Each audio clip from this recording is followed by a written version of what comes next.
ബന്ദിപ്പൂർ രാത്രിയാത്രാ നിരോധനം നീക്കാൻ വയനാട് MP പ്രിയങ്ക ഗാന്ധി ഇടപെടണമെന്ന് വനം മന്ത്രി AK ശശീന്ദ്രൻ.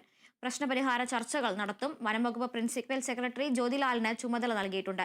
കോടതിയിൽ സംസ്ഥാനം ആവശ്യമായ ഇടപെടലുകൾ നടത്തുമെന്നും മന്ത്രി പറഞ്ഞു. കാരണം വന്യജീവികൾ അവരുടെ സ്വൈര്യവിഹാരം തടയുന്ന ഒരു പാതയായിട്ടാണ് ആ പാതയെ ബഹുമാനപ്പെട്ട കോടതി കണ്ടത്. അതിൻ്റെ അടിസ്ഥാനത്തിലാണ് യാത്രാ നിരോധനം ഉണ്ടായത്. കഴിഞ്ഞ 20-22 വർഷമായി ആ യാത്രാ നിരോധനം നീക്കിക്കിട്ടുന്നതിന് വേണ്ടിയുള്ള ശ്രമങ്ങളാണ് നമ്മൾ നടത്തിക്കൊണ്ടിരുന്നത്. വയനാടിൻ്റെ MP നമ്മുടെ രാജ്യത്തിലെ ഒരു ദേശീയ നേതാവ് കൂടിയാണല്ലോ.